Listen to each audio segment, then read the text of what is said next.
And I'm live again. Hey guys, how you doing? I just spent a little bit of time off stream puzzling and figuring, and I think I finally have figured out how to get the key working.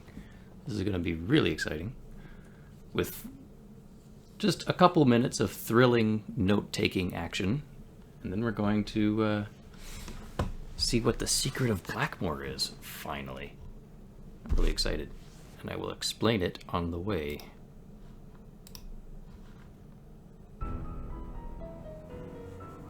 Oop, hang on.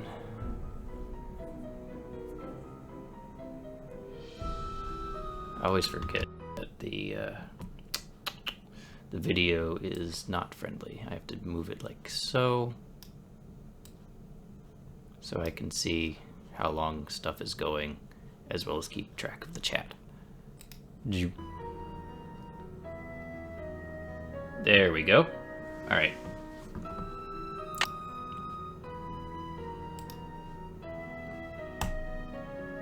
Alright, I'm going to go to read the book to sort of explain things and do the note-taking, and then we'll go to forging, the forging save in order to finish things. Put that away. Okay. So, first, getting rid of all of the guff. This page is just about saying, alright, these are the symbols you need to know. We have planetary symbols, Mercury, Venus, Mars, or Mars, Venus, whichever, Saturn, Jupiter, and the moon. And then down here, the triangles are just representative of the alchemical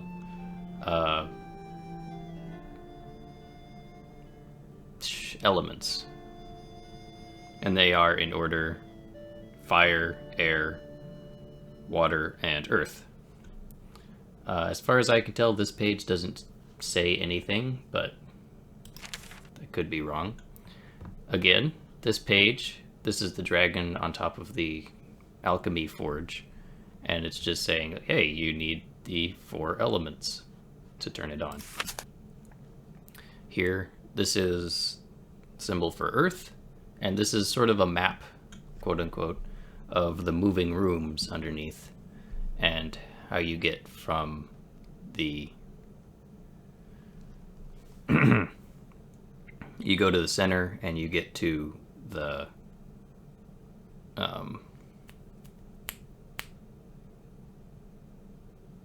what is the word, where that basin was in the middle, and that's where the oil/earth would filter down. If they did their job right, I could probably go back there and it would be filled with oil at this point. And then the dragon says, hey, if you go through this way, you get to the forge. And that's all this one's about. It's like oil. It could also be, it's also representing the pillars in the main hall. Moon, do, and then just saying, hey, you need to switch this one to go that way and that one to go that way, etc.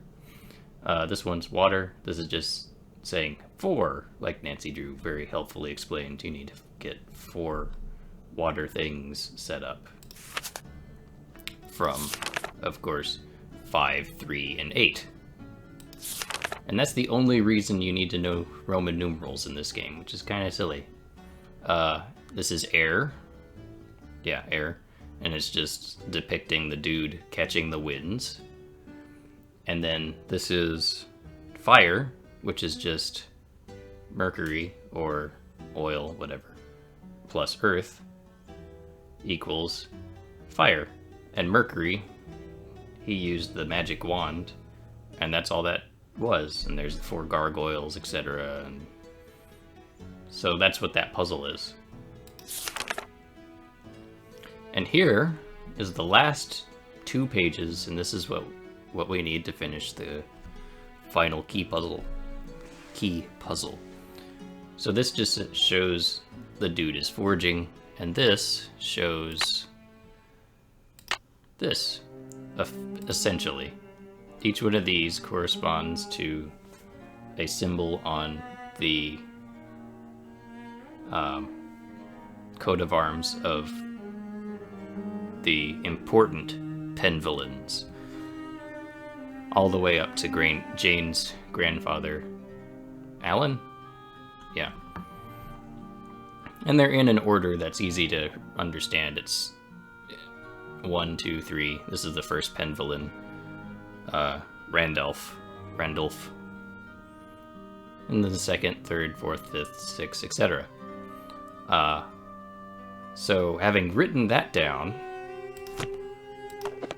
here's how we figure out what what we need to do with the key, right?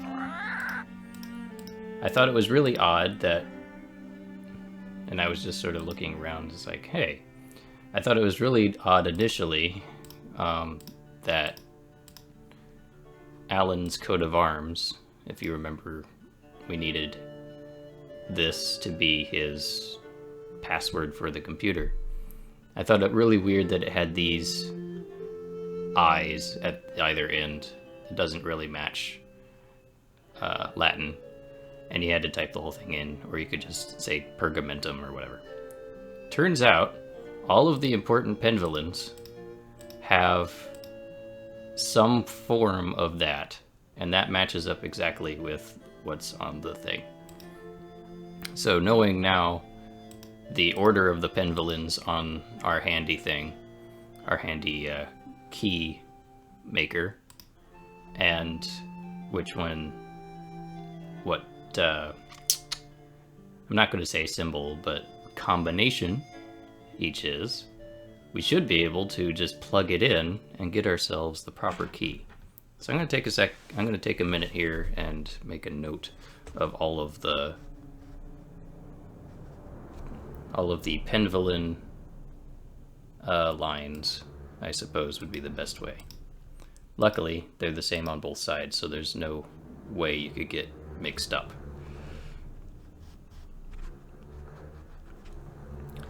Now this is an interesting puzzle. I felt very smart figuring this out. The only problem is there's no way that anyone before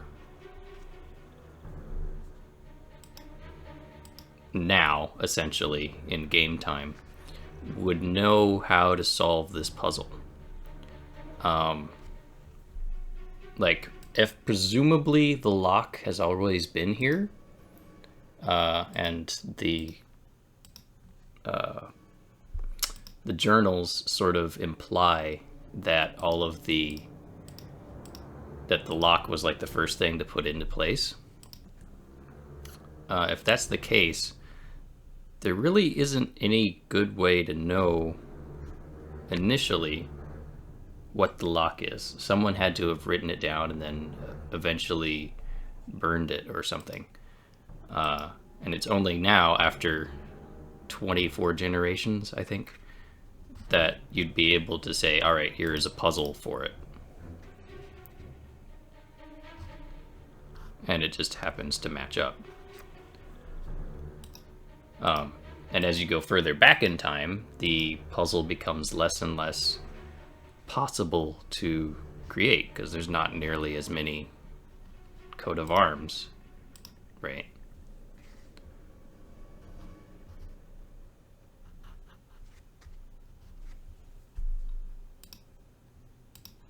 Almost done. All right.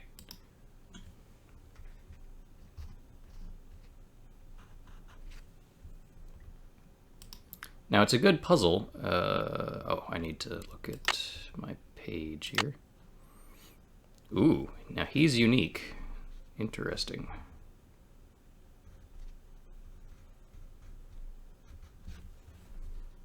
He has 2 dashed lines. Everyone else has sideways thing, or at least one line down. Okay, I think if I've written everything down properly, I have the solution now. So let's go find out.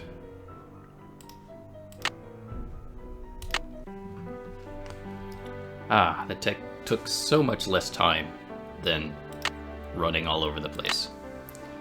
Alright, so...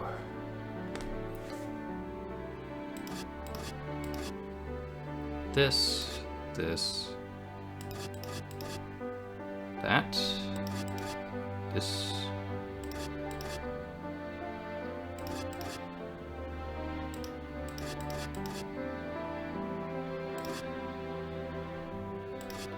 Dash, dash.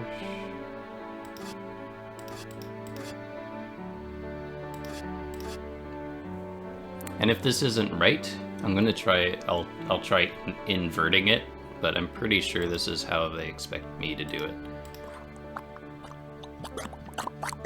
It's a little hard to tell with not being able to rotate this stuff. There, that looks right. Oh, never mind. Somehow Nancy Drew knows that this is the right solution.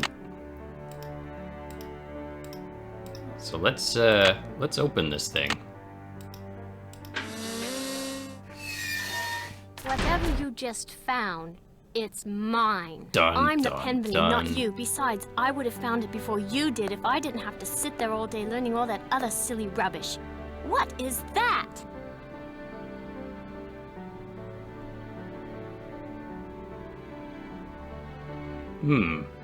Looks to me like a meteorite. A rock? 600 years of secrets and mystery and puzzles, all because of a stupid rock? No way. There must be something under it. No, don't touch it! Uh-oh. You can't be serious. I told you not to touch it. You're not serious, are you? No way. No, don't touch it!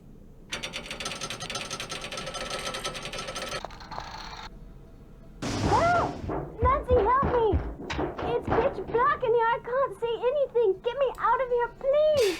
I'm sorry I was mean to you before. I'm sorry for everything. Why did they have the classic drop-down box trap? And how did no one see it? What do you mean by everything? It's my fault Linda's sick. I mean, she's not really sick. I just made her think she is. I left that curse in her room and gave her allergy pills and put her medicine in a moisturizer. Oh, so she wasn't the innocent one trapped between two people vying for the house, was she?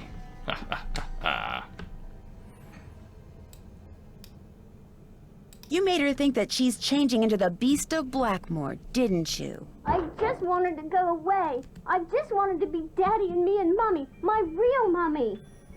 Please don't make me talk anymore, Nancy. There's no air in here. I can't breathe. I've got to figure out a way to get that box off of her fast. Okay, Nancy, hurry!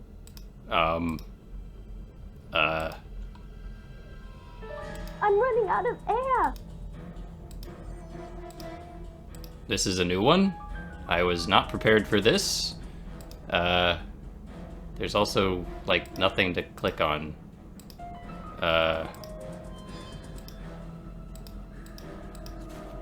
No, the book will not help me at this point. Oh, come on. The first thing I would do would be looking up at the stupid... at the gear system. Crud.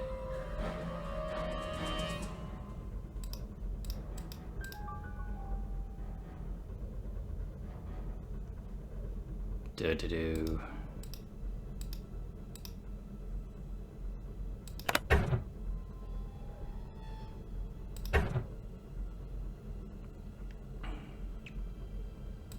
Alright, maybe that'll help. Let's see here. Man, this is annoying. I wish I could look down. That does seem to be the only thing here, but I can't look down! Ugh! You're keeping me from seeing the entire puzzle. Come on, game. That ain't right. Alright, I'm going to assume... I'm going to assume it's this giant box here. There we go.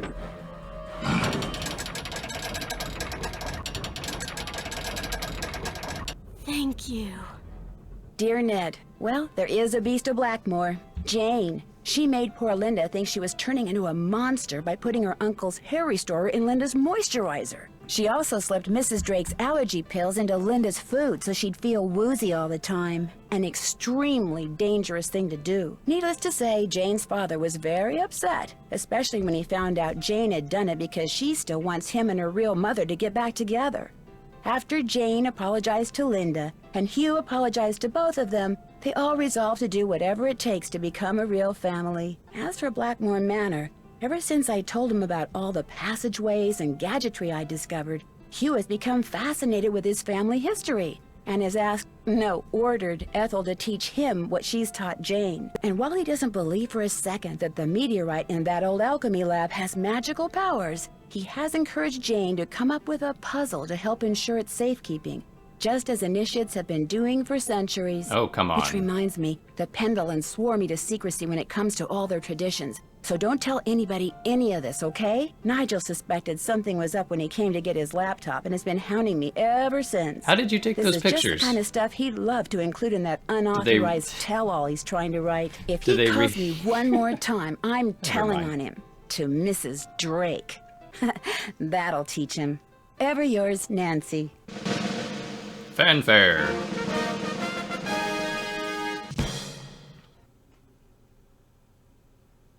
Huh. Wait, this is a question. Why does Nancy Drew write letters to Ned when she calls him on the phone? She does that at the beginning and the end, and whatever. Well, there we go. Our very own, or Nancy Drew's very own, coat of arms. It is one of the silliest things I've ever seen. But what was the Beast The of year Blackmoor? is 1930, and everything is on the rise. Unemployment, government breadlines, and organized crime. What is In this? the midst of it all, a heroine is born. Armed with only a flashlight, a blue roadster, and a spirited resourcefulness, a 16-year-old detective will go on to inspire hope in the hearts of young girls and kisses upon the lips of evildoers everywhere. Her name? Nancy Drew. But that doesn't... Oh wait, is this... This is an ad for the next game, isn't it? Yes. Okay. I was like, what? Coming 2005. And there we go! We have discovered all of the mysteries and figured out all the puzzles and played all the minigames several times. And that is Nancy Drew. The Curse of Blackmoor Manor. That was... I quite enjoyed that.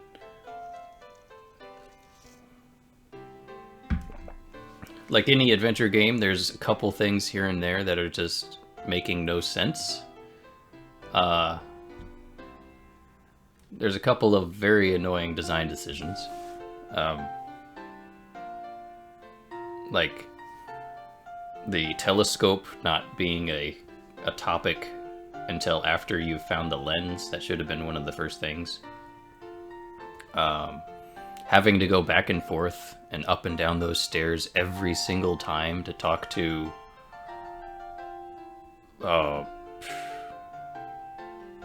the parrot. That was really annoying.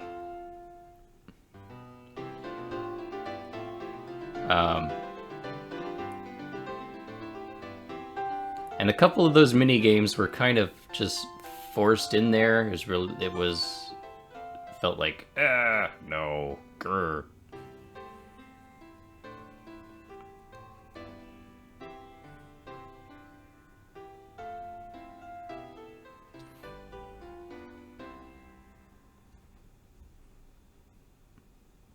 "1930s radio announcer, only used for the advertisement at the end."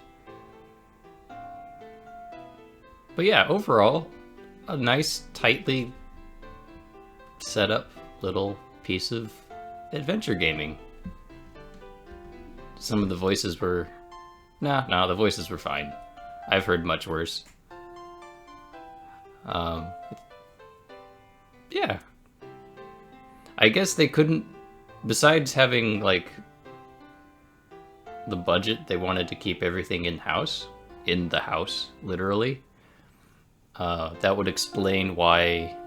Oh, distributed by Atari. That would explain why they didn't want Nancy Drew to go outside. Because if you know anything about Nancy Drew, the first thing she would do is find footprints. They would be a size 6. And there's only one kid in the house. So it's like, it was you! You were trying to spook me! And then the game would be over before we really started. Oh, the credits just sort of keep rolling until you're done. So yeah, a fun time.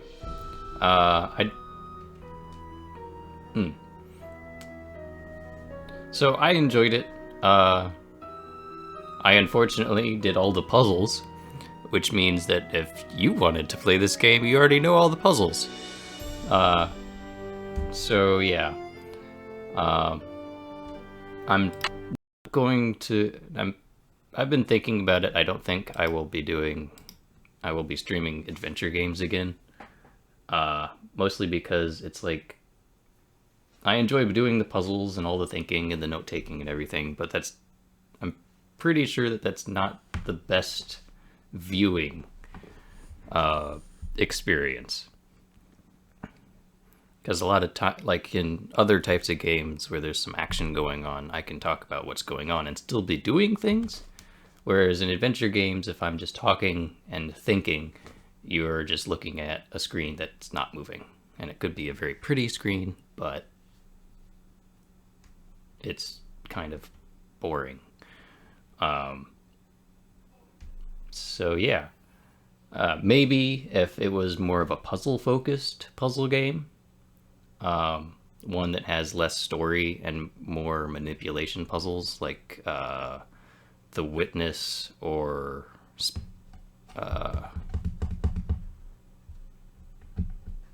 Space Chem, or something